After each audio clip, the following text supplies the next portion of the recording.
sugary energy drink. Keeps you going.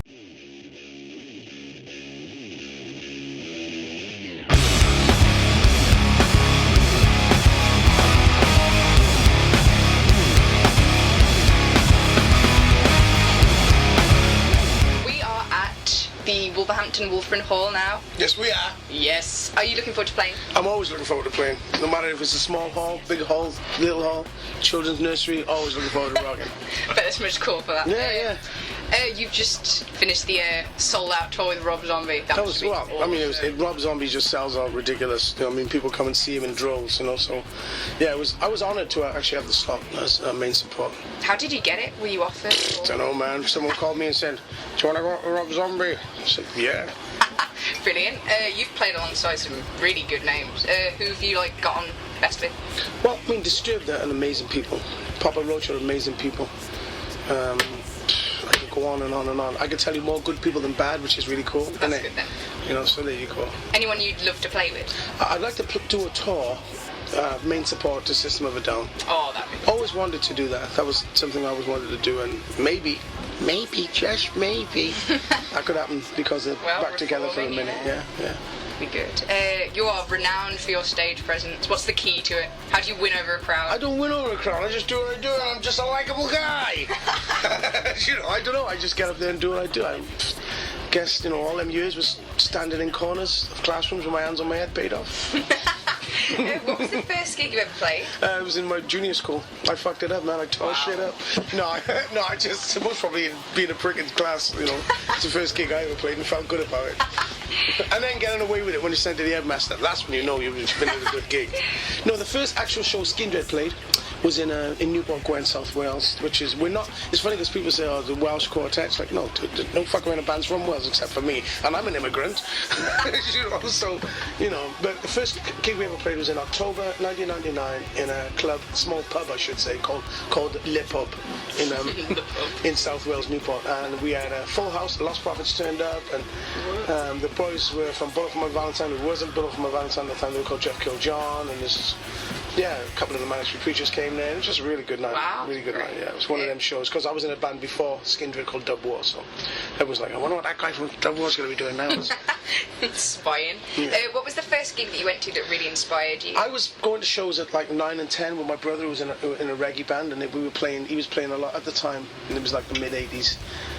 He was playing a lot of festivals up North Wales and Liverpool, and he was playing a lot of what they called Rock Against Racism festivals and also CND festivals.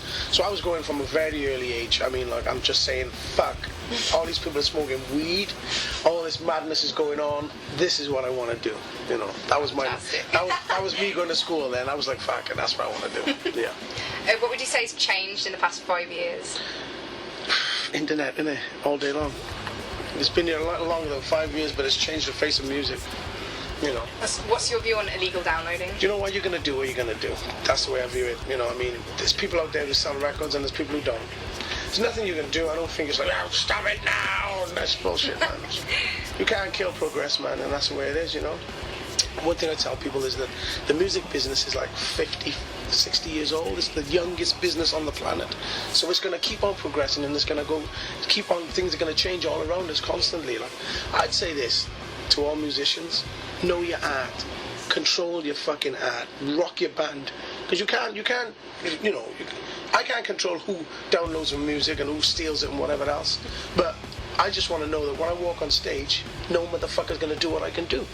Yeah. And if they are, they're on a par, not better. So I think that's what, as a musician, whether you're a guitarist or a drummer, just learn to slay. Don't worry about fucking Pro Tools making you sound in time, because they can always make you sound good and fucking auto-tune. Oh no, forget that. No, but it's there.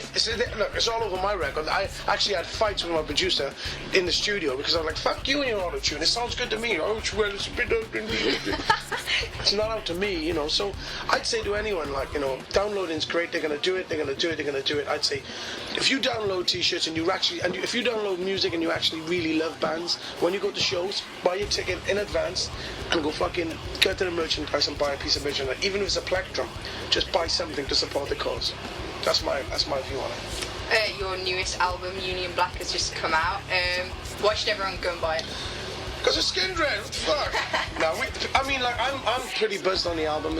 I've read some cracking reviews, and I've had some. It seems like people are really buzzed on it. You know, I mean, I can't force people to buy it, but I just hope the music speaks for itself. That's good. Okay, now for some really important questions. Good. Which band member would survive longest if there was a zombie invasion? Dan, the bass player. Why? Because he's just this fucking healthy, know-all bullshit. Okay, if you could jam with anybody, like even if that means resurrecting from the dead, who would you pick? How many can I pick? As many as you want. No, it's gonna have to be a 4-piece. Alright then, four. Okay, let me have a jam now. Okay, let me think now. First and foremost, I don't know. I think I get Keith Moon on drums. I'll get Robbie Shakespeare on bass.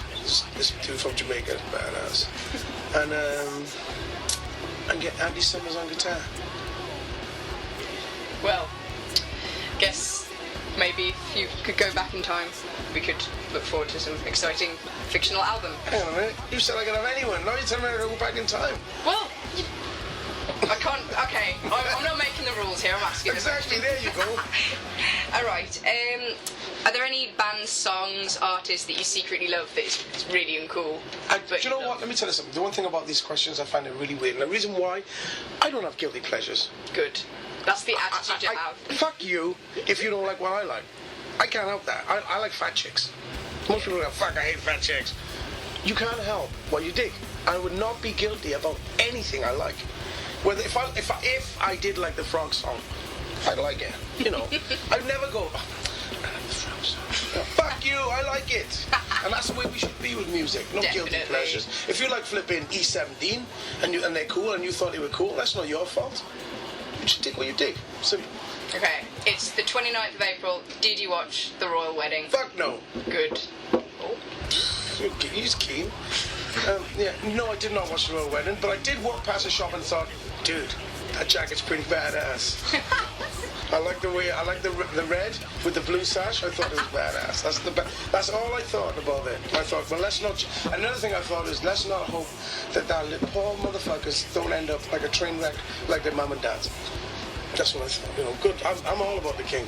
Get him in the seat. Fuck it. Let's get Liz out now. It's been there too long. She don't even know what day it is anymore.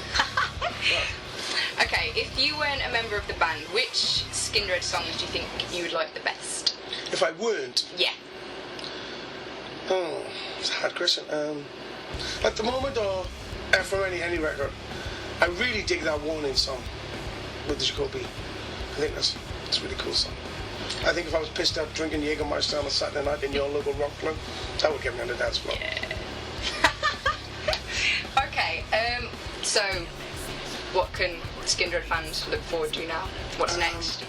We're going to play a shitload of songs and we're going to make them very, very proud. We're going to make them so proud to wear their shirts, their downloaded fucking albums. They're going to be so happy to walk around and go, look, I told you, motherfuckers. Jesus was coming. I told you all. Repent and bow down. That's what we're going to make them say.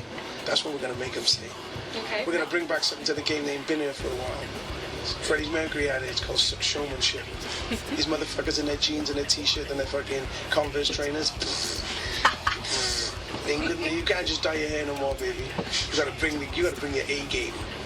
Serious. That's the deal. Okay, thank you very, very much. You better back down.